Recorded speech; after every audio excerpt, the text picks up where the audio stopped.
Estimado Pedro Brasesco, ¿cómo estás? Buen día. ¿Qué tal, Abelardo? Buenos días. Una alegría estar aquí en la radio y saludar a toda la audiencia y a quienes nos ven también por televisión. Bueno, gracias por venir, ¿eh? Vos sabés que yo te cuento a vos, amigo mío, que nos estás mirando, o a vos que nos estás escuchando, vos sabés que somos colegas, no porque yo sea sacerdote, es porque Pedro Brasesco es comunicador social. Así es. Bueno, antes de ser sacerdote, yo estudié periodismo, comunicación social en Paraná y ahí trabajé.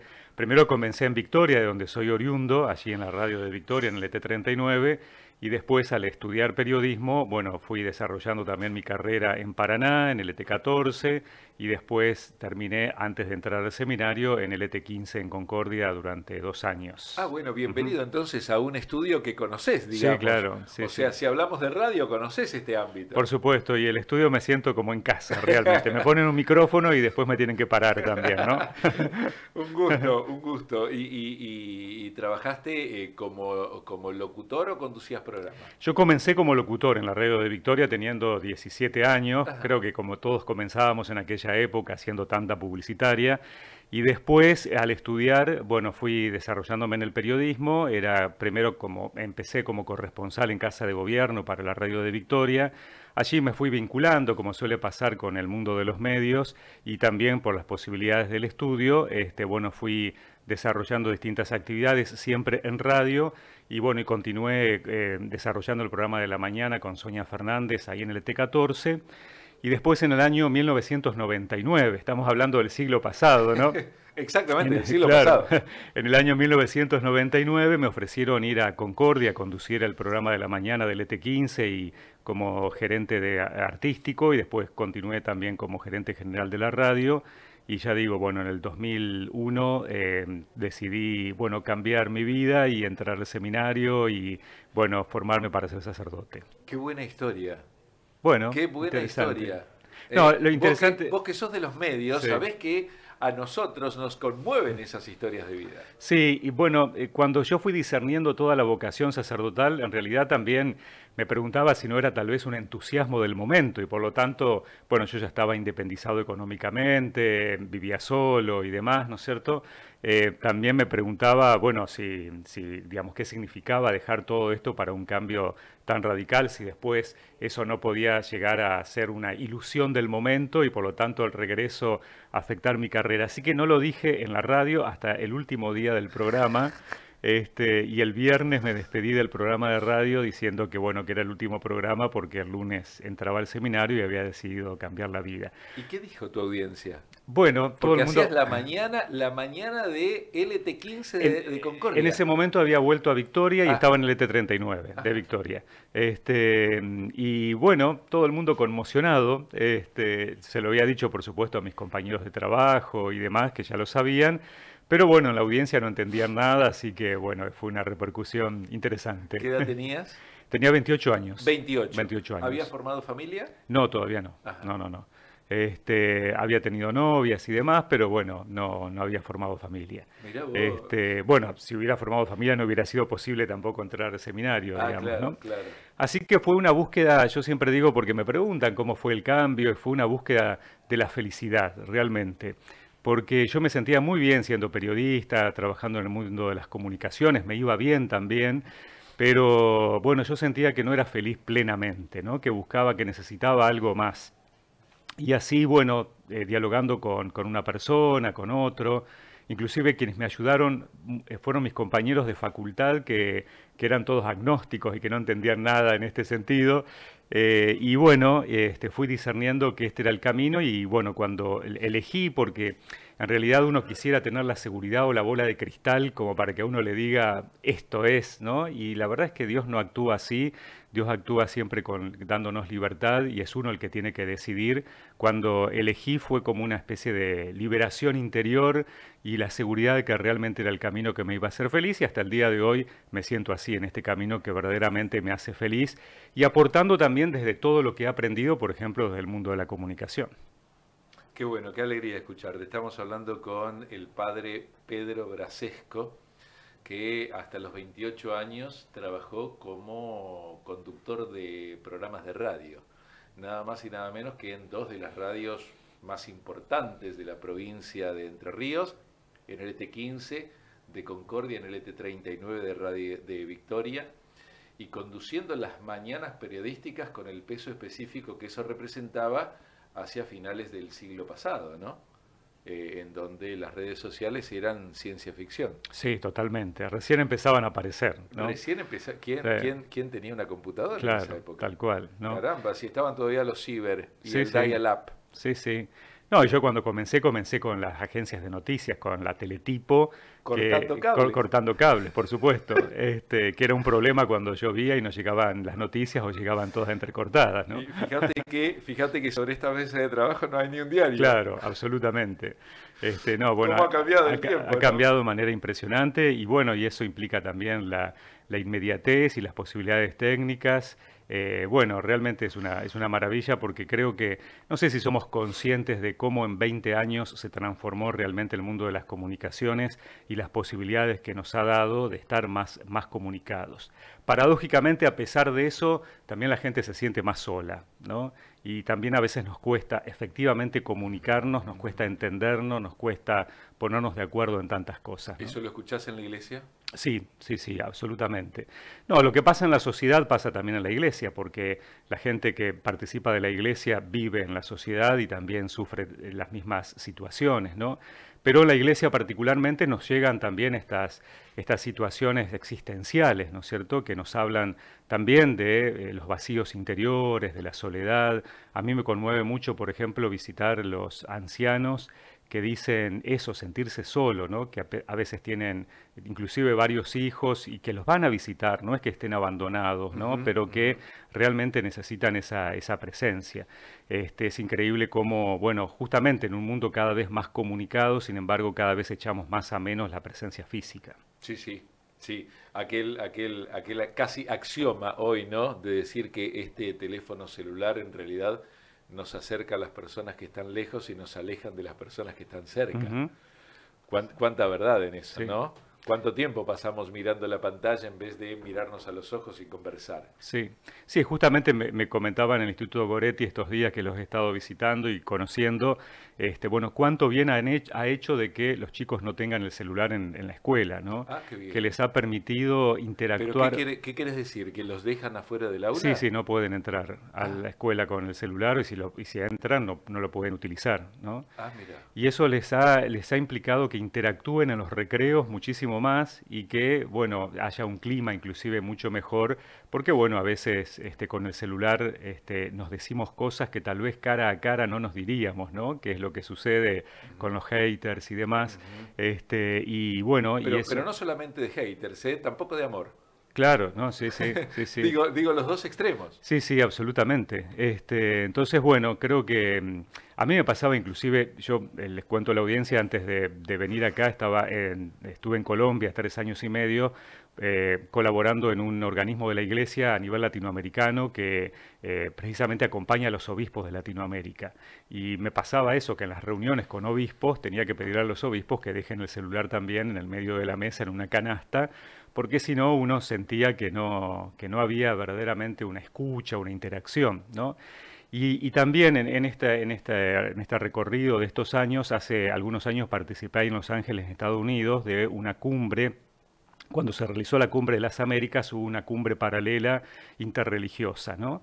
Donde participaban líderes de toda América Latina, especialmente de distintas confesiones religiosas. Y era tremendo, en un momento que me tocó estar en uno de los paneles, como prácticamente todo el auditorio, que eran personas, líderes religiosos y demás, estaban todos en el celular o en la computadora. No había, creo que ninguno escuchando o por lo menos mirando al ponente. Bueno, tal vez los jóvenes pueden un poco más tener esa posibilidad, esa dualidad de escuchar y estar atento a los celulares, pero sí, las personas grandes sabemos que nos cuesta mucho, que estamos atentos a una cosa o a lo otro, y entonces, bueno, uno dice, ¿no? Esa necesidad de empatía y de conectar también desde la presencialidad. Es cierto, es cierto. ¿Has dado clases? ¿Has estado frente a grupos en aulas? Bueno, sí, en Gualeguay, cuando estuve allí, tuve algunas horas en la Escuela Normal de Gualeguay, de Filosofía, y también, bueno, en un colegio privado ahí de Gualeguay, religioso, y después varios años estuve en un instituto de formación en Gualeguay de docentes tanto en lengua y literatura como en ciencias políticas, dando también teología. En realidad la pregunta es por si tu alumnado estaban con el celular. Bueno, en ese momento, por lo menos allí en Gualeguay, en la escuela normal, Ajá. no se le permitía, Ah, ¿no? no se permitía. O no había tanto, ¿no es cierto? Bien. Porque estamos hablando de hace 15 años atrás. Y en el instituto, bueno, no, tampoco. Por ahí alguno, pero tal vez por una cuestión de urgencia para enviar algún mensaje, ¿no?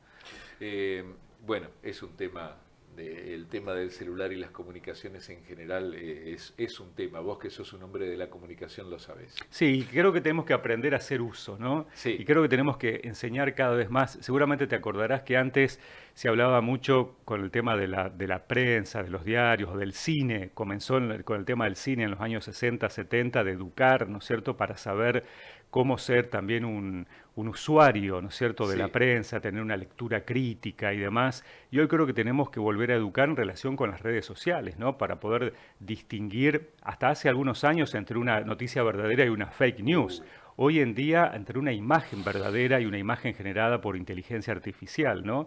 Y bueno, creo que en ese sentido tenemos que poder también dar las herramientas para que, bueno, la gente no se deje engañar.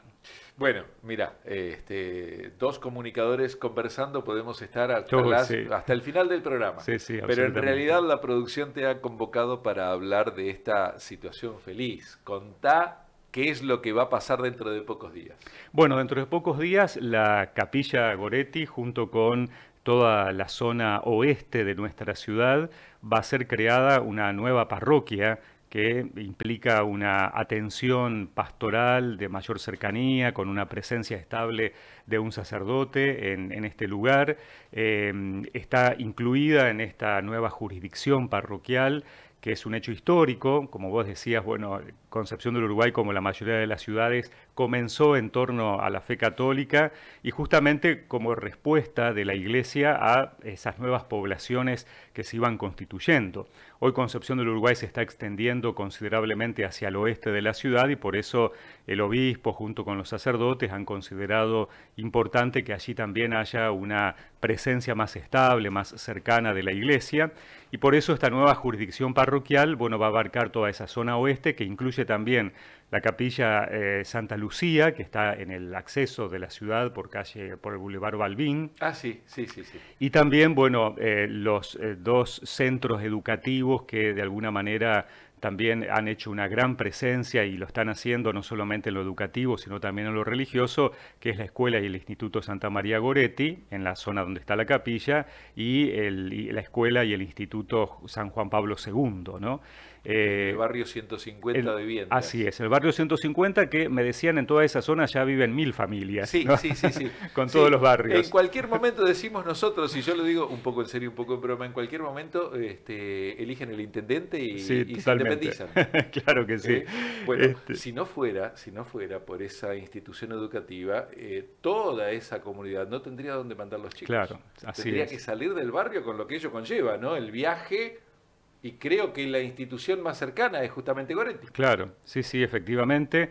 Así que bueno, eso fue una respuesta también de la Iglesia en su momento a ese pedido de la gente de tener una institución educativa que los pudiera, bueno, contener y acompañar en el trayecto educativo. Y bueno, justamente entonces toda esta zona de Concepción del Uruguay se va a convertir en una parroquia que va a tener como sede justamente Ahí la le estamos Capilla viendo, Goretti. mira, Así es. ahí le estamos viendo este plano que otro de los buenos comunicadores, bien sensible, como es Fabio Moscatelli, armó para que podamos ver el alcance de la capilla que se convertirá en parroquia. ¿Cómo es eso a nivel, digamos, administrativo? ¿Cómo es el cambio? ¿Qué es lo que sucede con ese cambio mientras vemos la responsabilidad parroquial que va a tener Ujú. Goretti? Ahí hay un pequeño cambio porque toda la zona de Cristo de los Olivos va a quedar en la parroquia María Auxiliadora, ¿no es cierto? La jurisdicción va a cortar en creo que 18 o 19 al oeste, pero bueno, es un Ajá. pequeño cambio nada más Sí, no, sí, efectivamente, acá está. Sí, sí, no, Ahí está está, correcto. ahí Sí. está cortado. Justamente Claro. Mandarina, Villa Itapé, todo queda. En Sí, ese sí, sí. martillito, digamos, Sí, que sí, hace, ¿no? así es, sí, está perfecto. Pero te escucho Este, nombrar las calles y ya sos un uruguayense más. bueno, he estado recorriendo y a pie para poder conocer bien la zona, ¿no? Bueno, y justamente esto implica que es una unidad de atención pastoral en toda esta zona con un sacerdote que va a estar estable, en este caso yo. Todavía no tenemos casa parroquial allí en la Capilla Santa María Goretti, así que voy a estar residiendo en María Auxiliadora, pero voy a estar yendo, por supuesto, todo el tiempo para allá y vamos a tener misa de manera permanente. Y bueno, y todas las celebraciones de los sacramentos, bautismos, matrimonios y demás van a quedar también registrados en esta parroquia, ¿no? Es como una especie de unidad administrativa, pero sobre todo de atención pastoral, ¿no? Que la gente verdaderamente se sienta que es comunidad. Nosotros decimos que la parroquia es una comunidad de comunidades, es decir, bueno, son comunidades que están evidentemente viviendo la fe y trabajando desde hace mucho tiempo, que van a continuar con su identidad, Santa Lucía, bueno, justamente hay en el barrio 150 viviendas, todo lo que se ha venido desarrollando, pero que forma parte de una comunidad más grande ahora que es una parroquia, ¿no? Bueno, no pasa muy a menudo esto, ¿no? No, no, de hecho es un acontecimiento, yo diría, histórico, porque inclusive yo lo comentaba afuera y decían, uy, qué maravilla que se cree una parroquia en tiempos donde no siempre, digamos, la fe está creciendo y por lo tanto, más que creación de parroquia, a veces hay cierre de parroquias, Sí, bueno, ¿no? igualmente llegás a una ciudad que tiene Sí.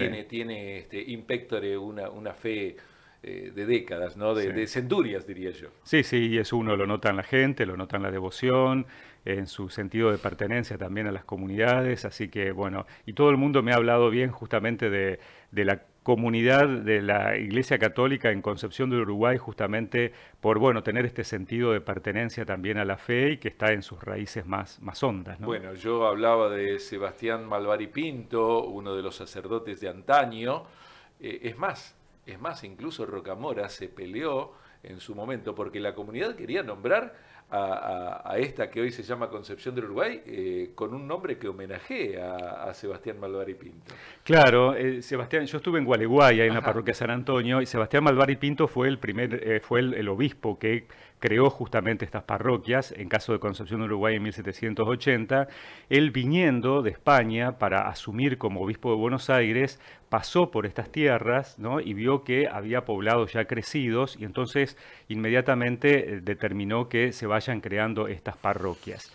Y justamente, bueno, el hecho de la fundación tiene que ver con un episodio que sucedió en Gualeguay, que es que no se ponían, ya estando la parroquia creada, el sacerdote de Gualeguay y los fieles, o la gente, los habitantes, no se ponían de acuerdo sobre el lugar donde tenía que estar la ciudad. Sí. Se genera un problema tan grande que le escriben una carta al rey Fernando VII y el rey, claro, le manda al virrey preguntándole qué es esto, qué es este problema que me escriben aquí, ¿no? Entonces el virrey ahí envía a Rocamora justamente a fundar estas tres ciudades y a poner fin a un problema que había surgido con el cura de Gualeguay y bueno, y ya dejar determinada concretamente cuáles eran las ciudades y dónde iban a estar radicadas. Una cuestión administrativa. En definitiva, esto que va a pasar ¿cuándo es? ¿El otro domingo? El 6, el sábado, el 6. domingo 6, el domingo 6 a las 4 de la tarde, así que los invitamos a todos allí a la capilla de Goretti para, bueno, la celebración de la misa donde va a ser creada formalmente la parroquia, yo voy a asumir como párroco y después vamos a tener un festejo también en la escuela Santa María Goretti. Vos sabés que Dylan Beck, que es el responsable del desarrollo de iniciativas de esta casa de Animal FM, que es colega, también comunicador, y que es graduado en el Instituto Goretti, decía, es muy interesante conversar con el padre Pedro. Y no solamente eso, sino que me comentaba que habías llegado a estar con el Papa.